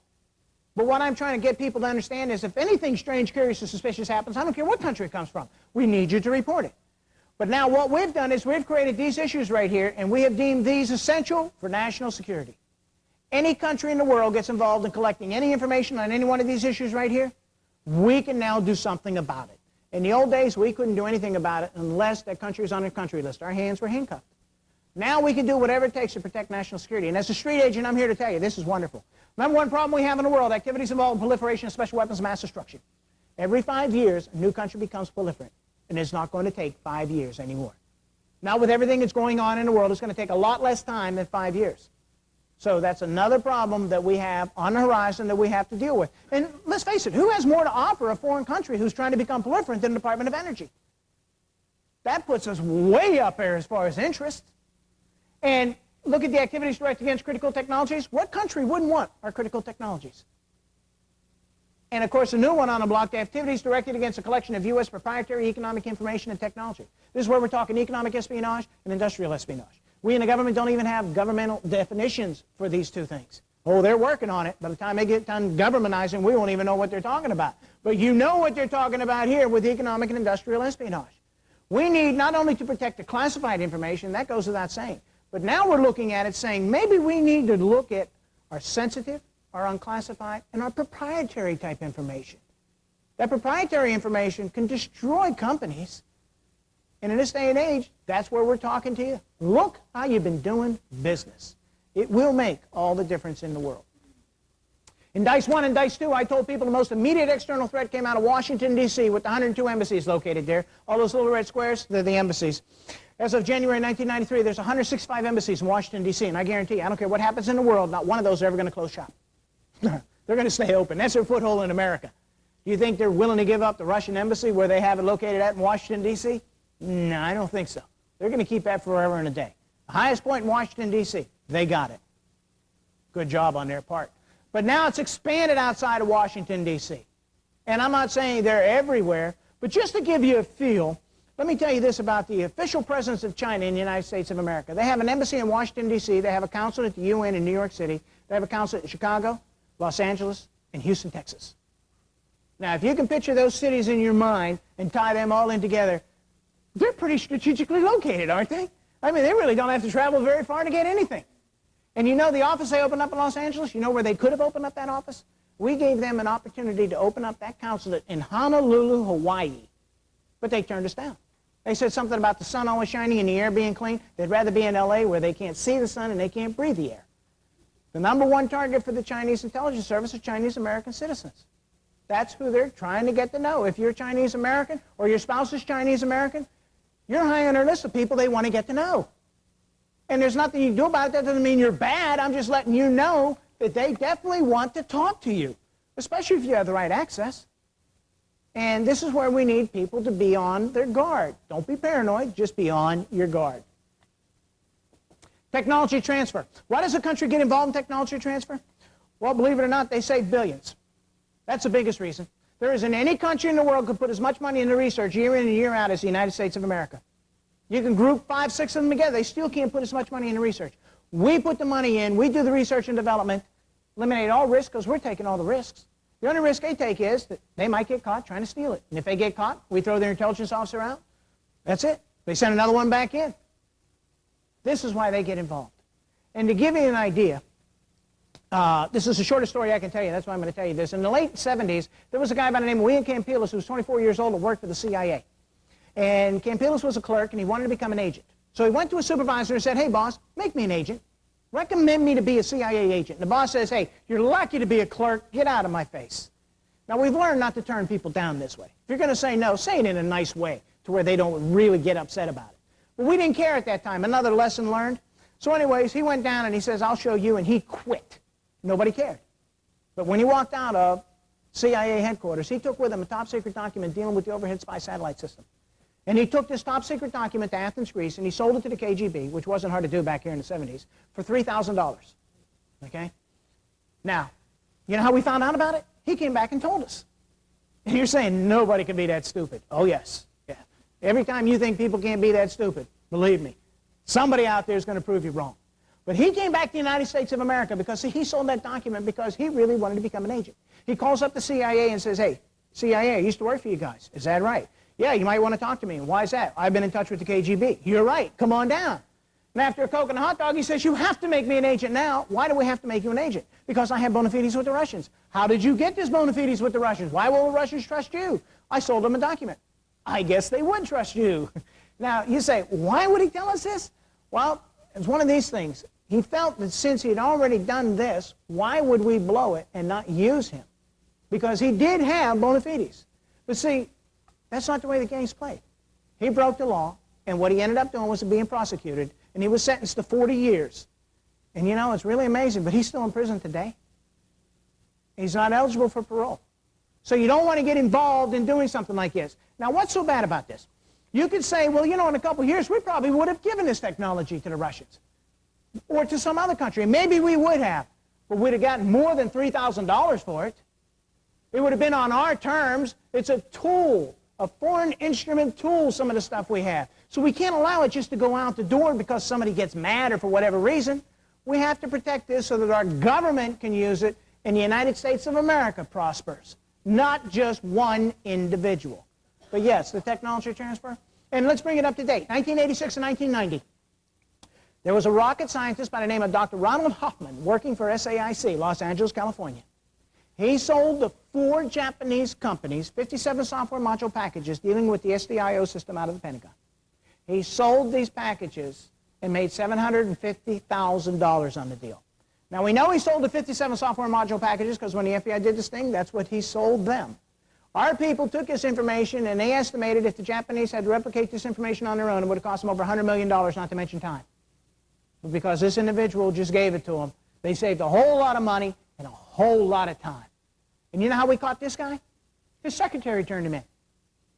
His secretary. One day, she's sitting at her desk, minding her own business. In comes a one-page fax, not even a cover sheet on it. Just one page from Japan. In the comments section, it said, Dr. Hoffman, $90,000 has been deposited in your Swiss bank account. Now, in our business, we call that a clue. And, you know, it's just one of those things that she reported it, we did something about it, checked into it, and the man was bad. But there had to be more to the story than that because he'd been doing this for a long time, and he did it right underneath the noses of everybody he worked for. But everybody let him get away with it. Everybody, to include Ames. We let this stuff happen, and it's right underneath our noses because for one reason or another, we just choose to look the other way, or we always come up with an excuse. We got to stop doing that. It's the only example I'm going to show you, and I'm going to be changing this here next year for DICE 5. Share global exports of computers. 1980, you can see the United States had 38.6% of the market. By 1990, we're down to 24.2, and you can imagine what that's going to look like in the year 2000. But what's really interesting here is look at Japan. They had a 4.3. By 90, they're up to 17.3. In the national industrialized countries, the NICs, they're up to 14.9. So what we're trying to show you here is we lost, we dropped, but it isn't because everybody just stopped. No, other people picked it up, other countries. And this is how you can't afford to survive in this competitive type world. And this is just one area right here. Russia. We can spend hours talking about Russia. I just want to highlight a few things about Russia. One thing I want to highlight is DICE 5. In DICE 5, I'm going to tell you everything you want to know about Ames, but we're afraid to ask. We're doing a damage assessment right now. I'm going to get this information. I'm going to turn around. I'm going to make that one of the things in DICE 5. I'm going to tell people. You're going to get the lessons learned. I'll tell you things you don't even know to ask about Ames. But this man did not deserve to make whatever his $2.57 or $0.9 million were, depending on what report you want to read. He didn't deserve that life. And the damage he did is unbelievable. The damage assessment we're trying to do, a damage assessment is just unbelievable. It's like trying to teach a cat to walk backwards. I mean, what are you going to get out of that? It's next to impossible. You can assume that everything the person touched, they gave away. And he has no idea what he gave away. But that's a highlight for Dice 5. But the most important thing you need to understand about the Russian intelligence service is that the KGB is gone. The Washington Post wrote it, so it has to be true. And they've been replaced with the SVRR, no doubt about it. This is their external intelligence service. They were formed on Christmas Day, 1991, and their director is Mr. Primakov. Mr. Primakov is an academic. Why would they put an academic in charge of their intelligence officers? You can look at it a number of different ways, but one way you can look at it is we both have the bomb. We have the best living standard in the world. They have a third world living standard. You think another weapon's going to improve that living standard? No way. But the scientific technology information is, so why not put an academic in charge who's going to tell their intelligence officers who have this mentality to collect everything you can get your hands on, don't get me this, focus on this, don't get this, definitely get this. He's going to make them leaner, meaner, more focused than they've ever been before, because this is what they need. They just don't need everything. And obviously the man's doing a good job because he's still there. He's still in charge. And you know yourself, if you're not doing a good job, you're not going to be in charge very long there. And they destroyed the old system of the KGB, and it has now been replaced with the line and block chart of our CIA. I don't know about any of you, but I know I sleep better knowing there's another CIA in this world. I thought that's exactly what we needed to even things out. And to show you, here's a country that doesn't have very many original ideas. You know what their internal intelligence service mirrors? Our FBI. Okay, their external mirrors are CIA, their internal mirrors are FBI. See, they had an attempted coup. That's all. We have coups in America all the time. We just don't write it up. Yeah, the translation of the word coup into English is reorganization. When's the last time you were reorganized? That was a mini coup, if you want to look at it that way. I've been reorganized enough in my government career to understand that. Look at it like this. 1917, they made a decision. Which way we're going to go? Communism. They get up to the 90s. All of a sudden, they realize, whoa, wait a minute. This isn't really where we thought we'd be or where we're going. What are we going to do about this? They reorganize. They get a new leader. And now they can do anything they want to do. Can Russia revert back to communism? What's going to stop them? They can do anything they want to do. So what we're saying here is what we have today is just for today. What's going to happen 6 months down the road? We really don't know. We have open agreements. We go with these agreements. But I'm going to tell you right now, what we're willing to give is not all they want. They want all of what they think is essential for them. And if they can't get it in an agreement with our country, and if they can't buy it, when they know we know they can't buy much, they're going to steal it. Why wouldn't they? That's a way of life with them. So yes, they are still very, very active. Now, a lot of things have changed. It's not all bad. They have a brand new mascot in Russia. The gone is the ferociousness of the bear, and it's been replaced with their new mascot right here. Ronald McPerestroika is alive and well, without a doubt. I apologize for having a drink, but every now and then when I talk over an hour, I start losing my voice. I'm developing the same problem President Clinton has. Talking about my voice, not that other problem. Okay. Don't worry, I'm not going to hit you up with a check. But anyways, in Ronald McPerestroika here, it was a real toss-up between Taco Bell and McDonald's as to who was going to get the first fast food franchise in the former Soviet Union. And Taco Bell lost to McDonald's, not because the Russians couldn't appreciate tacos, burritos, or anything like that. Taco Bell lost to McDonald's because of their own commercial slogan. You know how Taco Bell ends their commercials with "Run to the border"? They didn't think that's what they wanted to be putting out at that time. But I guarantee you, they're going to get every American business they can get their hands on. It's still the largest country in the world. It spans 11 time zones. That's a large country. How's this country make money? The only thing I know they export is vodka and Zulu wood and Russian dolls, or you put 50 inside each other, the matushkas. You're just not going to run a country that large. You need other things. You need to become entrepreneurial. And that's what they're attempting to do. They need all the help they can get. So, you know, we're going over there, but like I said, if you're part of a company that's going over there trying to do business, just be aware there's ulterior motives to a lot of things that are going on, and just pay attention. Good news. Minimum wage in Russia has doubled since the attempted coup.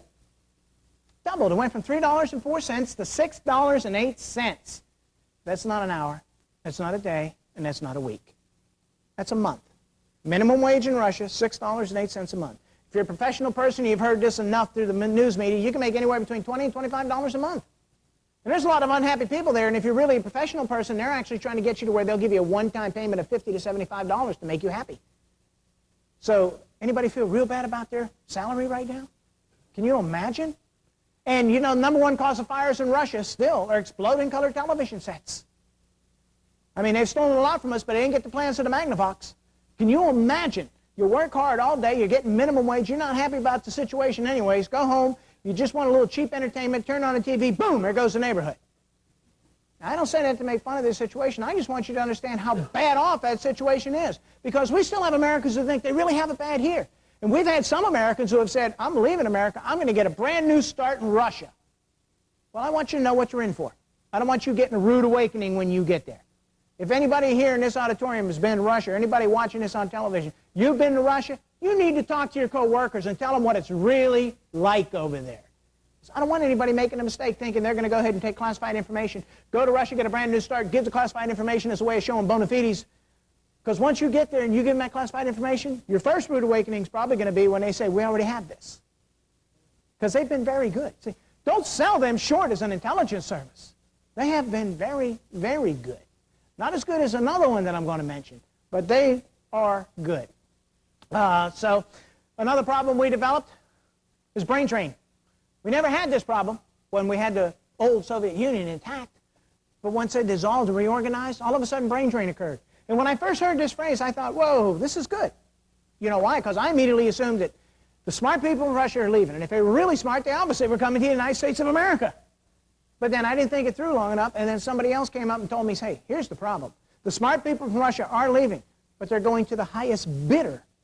Third world countries are bidding for the services some of the smartest people Russia has. So what third world country is going to rear up its ugly head in 3, 4, 5, 6 years from now saying, guess we all have the capability of doing? That's the scary part. And now, you know what we're starting to experience? Reverse brain drain. It's affecting us. We're losing our people. I don't know how many you've lost here. I'm not trying to dredge up old wounds or anything, but we're losing people in the Department of Energy. My boss, Don McIntyre, has told me in the next 2 years we're going to be losing 25 to 30% of our people. If we start having to let go of our people, how many of our people do you think are going to be attracted to third world countries? We have some of the best people in the world. And if you're dealing in the area of proliferation, who has more to offer a country, especially if they're trying to become belligerent? So the good news is not every one of our people who are let go are going to take advantage of this and go to a third world country and help them. But some of our people are. And this is where we need the workforce to be the checks and balances. If you know somebody leaving here under less than desirable circumstances, you meet them a couple weeks later and you say, hey, really sorry they had to let you go and how you doing and all this, and they let you know in a nonchalant way. And believe me, this will happen because Americans are like this.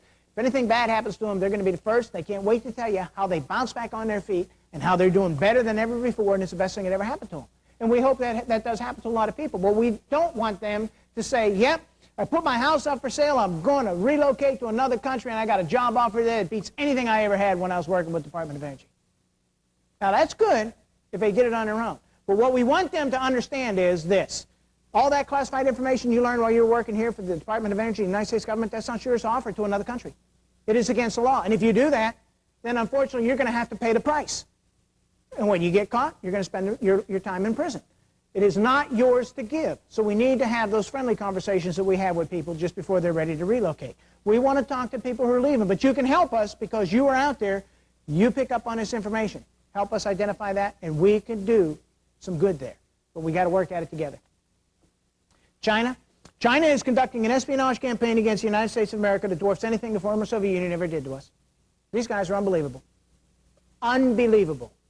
They've been around since 500 BC. They're the oldest known intelligence service to mankind. And if you are dealing with the Chinese, whether it be unofficial or official, you need to understand their mindset. And the best way I can help anybody understand their mindset is with this new book that was just recently published. I don't know if they're going to be able to pick this up on camera or not, but this is the book. It's called Chinese Intelligence Operations. It was written by a man by the name of Nicholas Efthymiades. Nicholas Efthymiades is an acquaintance of mine. We don't have friends in the intelligence community. I know this man. And the only reason I'm telling you about this book is because I know how he wrote it. This book is written, Nick is an analyst, still an analyst with Defense Intelligence Agency, but he was not a Chinese analyst at the time he wrote this book. He was working on POW/MIA. But he actually wrote this book by talking to known Chinese intelligence officers operating in the United States of America right now. Not somebody that knew somebody that did or somebody that used to be here. People in it right now. So it is up to date. It's the only book out there, and this book is going into its 5th reprinting. Taiwan wants to reprint it. It's probably going to be a #1 seller in Taiwan, no time flat. But there's other countries out there, Great Britain, they're trying to reprint it in Hong Kong. This book will tell you what you need to know. It's 193 pages, and it's the only book out there I know that can help you understand what you're dealing with. Because these guys are very, very good. And to show you how good they are, how many people in this auditorium right here have ever heard of Larry Wu Tai Chen? Can I see a show of hands? Okay. Not that many. And this is what blows my mind. I've actually been in 500-seat auditoriums where everybody was in their seats. And nobody's raised their hand. They never knew who this guy was. And this blows my mind. But Larry Wu Tai Chen was the forerunner to Ames. Larry Wu Tai Chen worked for the CIA from 1951 to 1984. And when he retired in 1984, we gave him the highest civilian award you could give anybody for the dedicated, patriotic, and loyal service to the United States government. Only to find out a year later that he was a spy during that entire period of time. A spy. He was giving away everything to the Chinese, and we never knew it. And had we not found out a year later, after he retired, he probably would have come back as a contractor. He might have even been a contractor for the Department of Energy. Can you imagine? See, this guy was organized. He was dedicated. He was hardworking. But he also gave off indicators, but yet nobody paid attention to him. But yet nobody knows about this guy. Ames was not the first one to penetrate and give away a lot of information.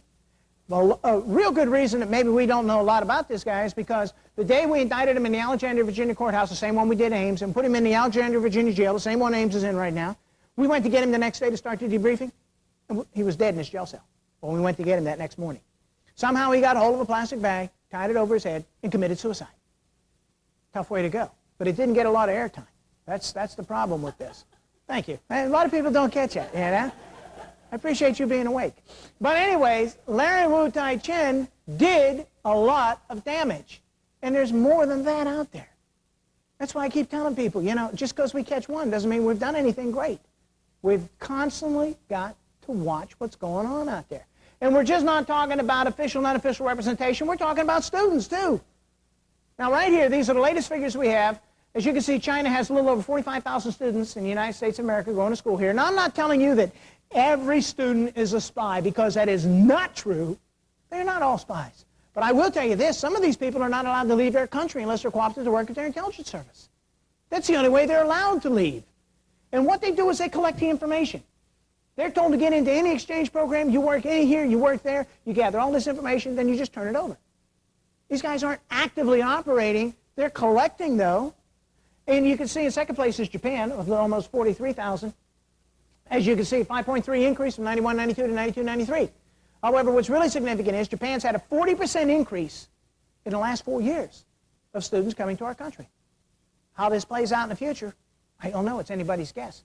But put a minority figure on this. What, 10%, 5%, 1% of these students, and think traditional and non-traditional adversaries, add official and unofficial representation here in our country, commercial and media establishments. Do we have a lot of people collecting information? Sure. And information being the commodity today. If you believe what Alvin Toffler wrote in the book Power Shifts, he's a futurist, he says the next war is going to be the war on information. The country that has the most information is going to be the most powerful, influential country in the world. There's a lot of people out there collecting information, without a doubt. This is a fact. Intelligence officers cannot recruit an individual who does not meet. If you travel to a seminar or a conference and something strange or curious happens, you meet, let's say after this presentation, you meet an official representative from China. I do not want the panic button going off inside you going, oh no, what did I do wrong? Why are they picking on me? It's not picking on you. Intelligence officers, I lived in Italy for 7 years, 3 months, and 18 days. My job there was meet people and collect information. I had to meet you. You didn't have to do anything wrong. You just had to be in the same place I was. So they just go around trying to meet as many people as possible. This is just a fact.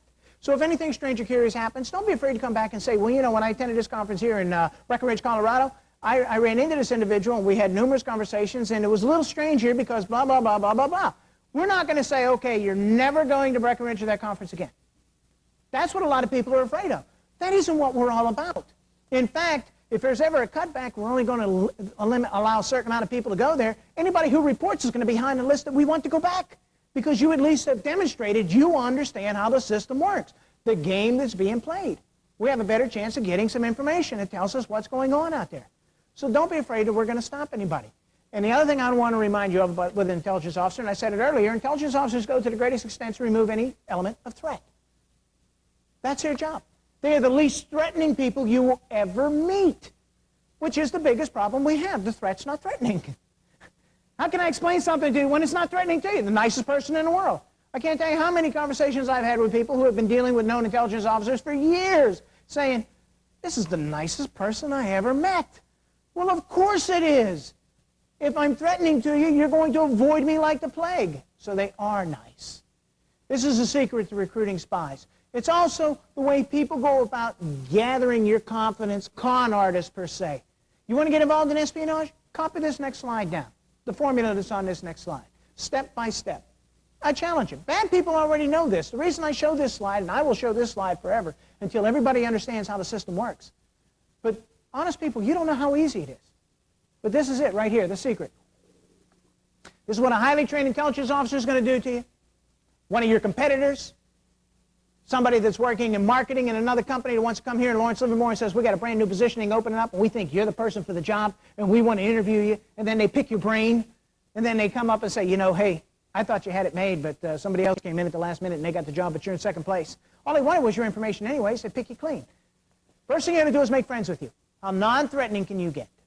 We as Americans, we love friends. The more friends we have, the better we feel about ourselves, right? Sure. Be honest with me here. How many people in this auditorium have ever recruited anybody? Anybody ever recruited anybody? Thank you. How many people in this auditorium feel like they've been recruited? Yeah? Virtually the same people. You guys have been busy. Be honest with me here now. You're not all being honest with me. How many people in this room are married? If you're married, you either were the recruiter or the recruitee. You follow this formula, folks, whether you believe it or not. And to show you how powerful this formula is, if you're single in this audience and you want to get married, copy this formula down, and the next person that you meet that you think you would love to spend the rest of your life with and eventually marry, you target them using this. I guarantee you success. They won't even know what hit them. Happened to me. And this is a true story. I met my wife in 1984. She was a flight attendant for Eastern Airlines. I saw this lady. My intelligence training immediately kicked in. I said, whoa, I got to become this lady's friend. She wasn't even going to go to lunch with me until I became a friend. So I became a friend. Then I moved into step number 2. I learned to love her and get inside her personality. Now, it wasn't very hard because she's not very deep. But don't ever tell her that if you ever see her together, okay? Point here being, either are most Americans were not very deep. We can't wait to tell people about our strengths and weaknesses depending on how we feel about ourselves. The hardest thing we have is trying to find an American who will listen to us long enough, okay? But that's what they do. And then you go into step number 3. You build a psychological profile. Now, I had to do this with my wife, my prospective wife at the time. We were both in our mid-30s when we met. What idiosyncrasies she developed up to this point? Could I live with them? If the answer is no, I'm out of the relationship. If the answer is yes, I continue going on. This is the good news with the intelligence service. They will not have anything to do with you if you have a drinking problem. They won't have anything to do with you if you have a drug problem. They won't have anything to do with you if you're emotionally or mentally unstable.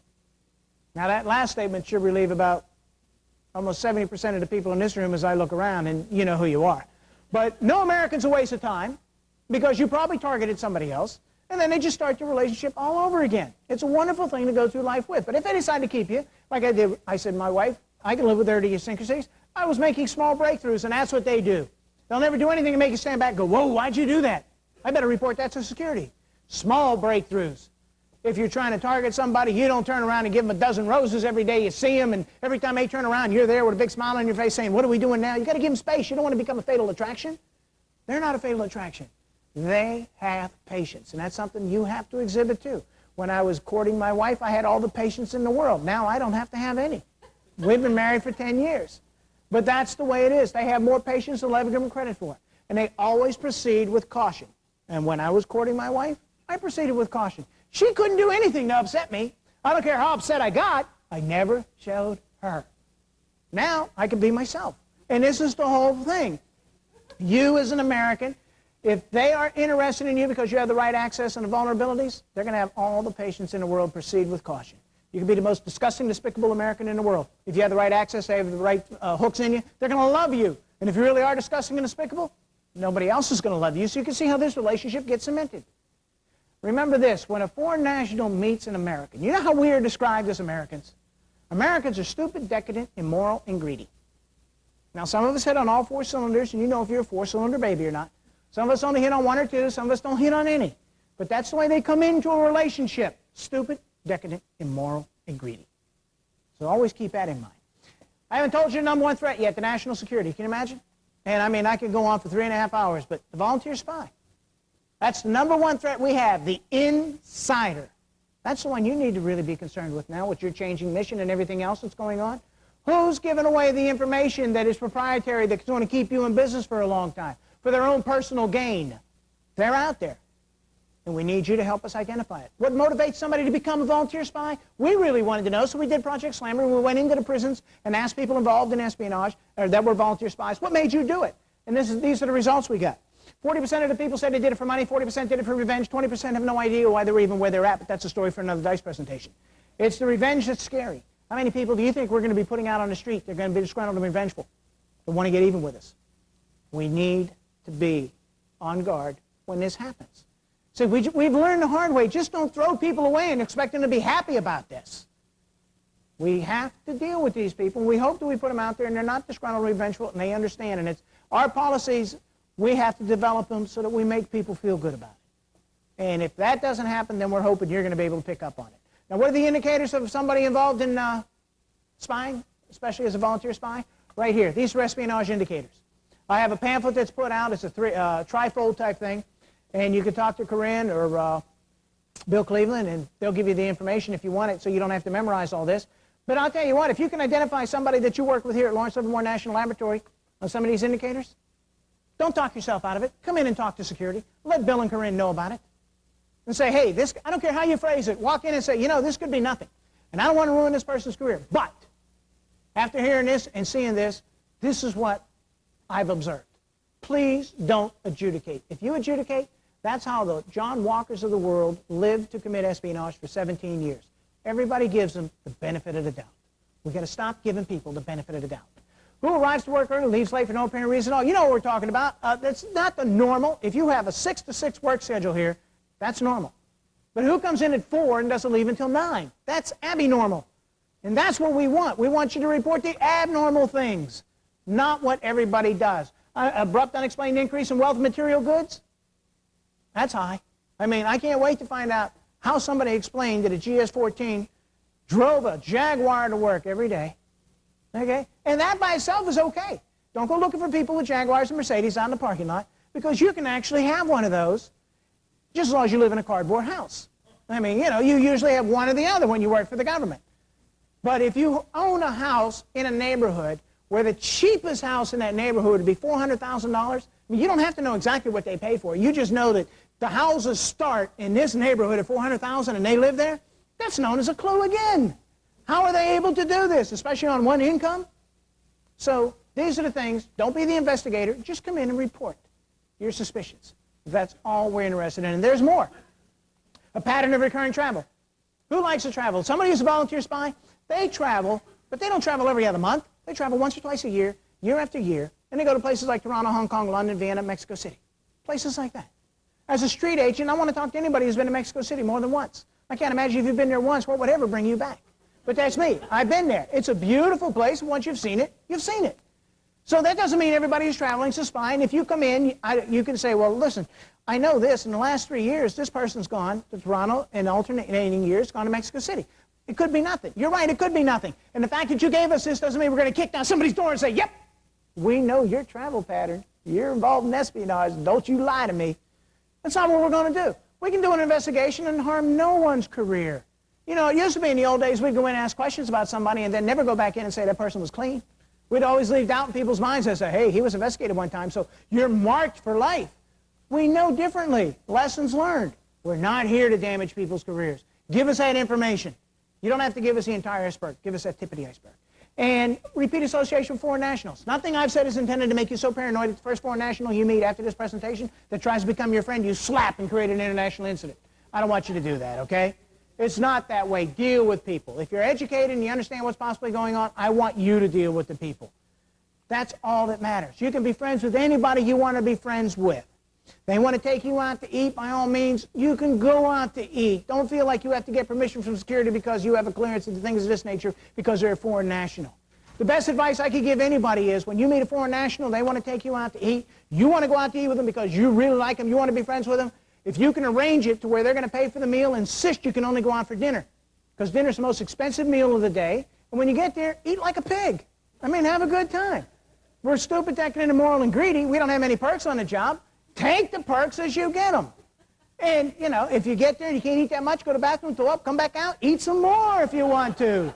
You want to be my friend, it's going to be an all-day job. Because this is a game, and I'm going to play it. But you know when I play this game? The one thing I do and what we try and get everybody else to start doing is learn to live within themselves.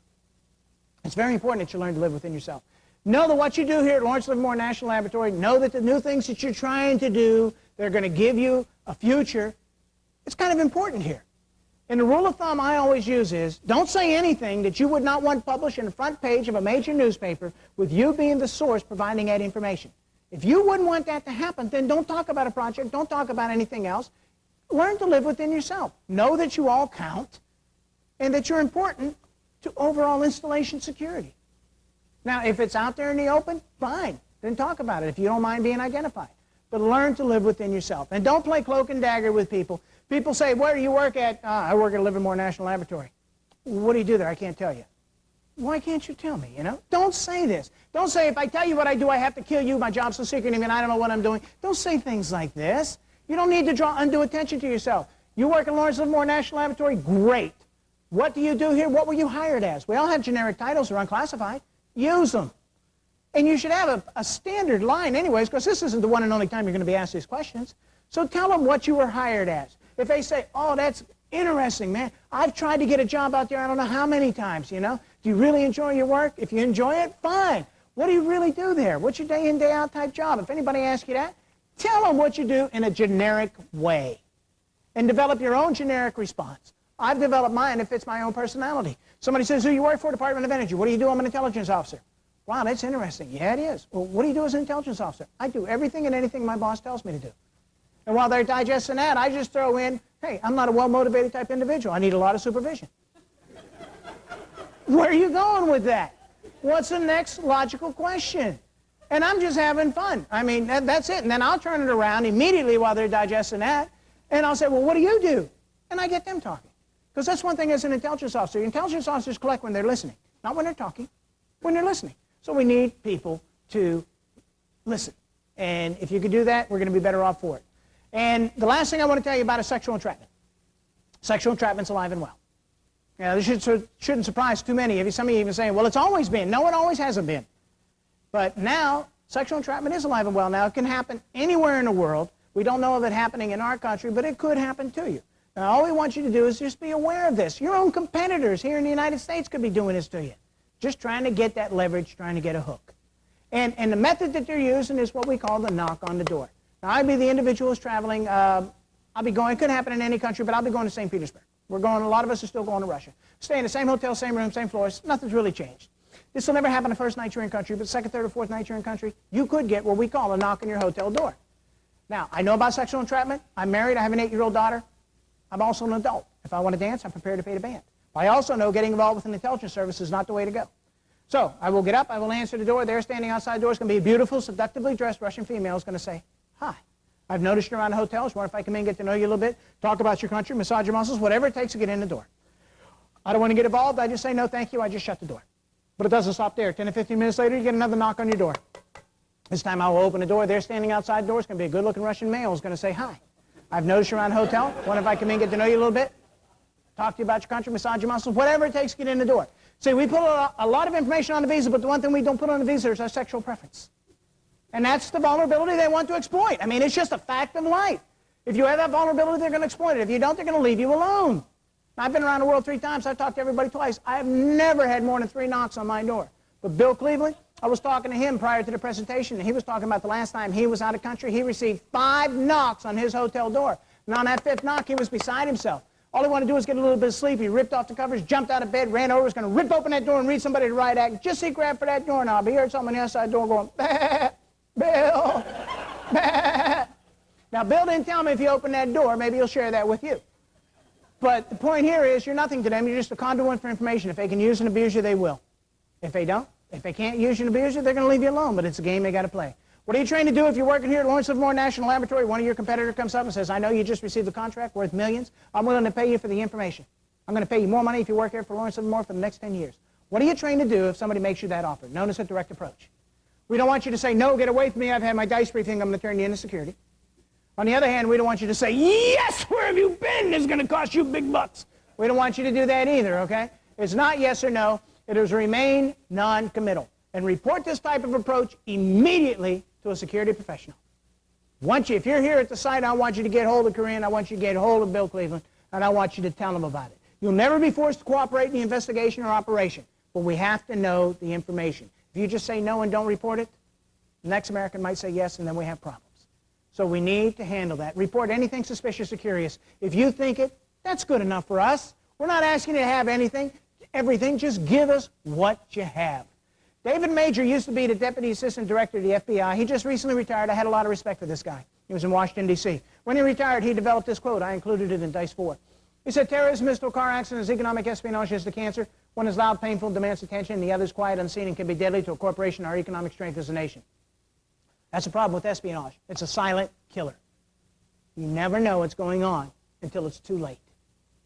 It is happening. Just because you don't read about it in the newspapers doesn't mean it's not going on.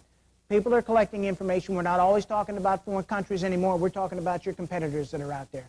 You need to pay attention to what's happening. John Wayne kind of summarized it best. He said, life's tough. It's tough if you're stupid. When it comes to knowing what your responsibilities are, what the situation is around in the world, we no longer want you to be kept in the dark. You have to be a major player. Now, due to budget constraints, I've had to institute this. If anybody has any questions or comments, please understand this before you ask anything. No questions? I didn't think so. The fact is on tape, and I've gone over. If anybody has any questions, I'll be around afterwards. I'd like everybody to start having a DICE day. DICE is a subliminal counterintelligence awareness program, and it will make a difference. Do you know the impact you're going to have on people if on a Friday afternoon everybody's getting loaded up and ready to go for the weekend, you walk by and you say, hey, have a DICE weekend? Or when they come back on a Monday and you say, did you have a DICE weekend? Or every now and then when you're on the phone and you hang up, you say, hey, have a DICE day. You all say have a nice day. Why don't you have a DICE day once in a while? Because if you say DICE, you know what you're saying? That you're a player. You understand your responsibilities. You are going to be the checks and balances. This is my watch. It's every one of our watches. This is grassroots movement. Don't wait for anybody else to take it into their own hands. You have to help. Each and every one of us. You count. You're seeing things that other people just aren't. We need you to report it. You know, it's absolutely amazing. Anybody involved in espionage, you have to understand there isn't a guard, gate, or gun in the world that's ever stopped anybody from committing espionage. But they are afraid of you, the code workers. And if you say DICE, you're letting them know that you're a player. And it will keep honest people honest, and it will scare the bad people. And I want to scare the bad people away. I want to scare all the bad people in the Department of Energy back to the Department of Defense. Let them worry about them. Let's clean up our own backyard. You protect this national lab. Everybody else protects their national labs. I guarantee you. You know what we have? We have the workforce being the checks and balances. We don't have to spend any more money. You're already here. You're the deterrent. And there's another rule that I like to give out to people that I was taught really young in life. What you see here, what you do here, what you say here, stays here. My father taught me that at the dinner table when he used to badmouth my relatives. He'd say, don't you ever repeat anything we say at this table anywhere else. Remember that? Why can't we treat our jobs that way? All I hear is securities and overhead. We have to get rid of it. How can you think of getting rid of security and keeping the facility secure to keep you up and running? I mean, this is essential nowadays with the threat coming from so many different areas that you have good security. But we don't need more guards and guns and gates. We just need an educated workforce. You will make all the difference in the world, and it's not going to cost us a penny more. But we need you to play. There's a million stories in the DICE Zone. Those are just a few. I will leave you with a quote that I like to close my briefings with. It kind of says it all. It comes from Blazing Saddles. Mel Brooks wrote it. Harvey Korman said it. Now go do that voodoo that you do so well. Thank you very much. Have a DICE day. Thank you.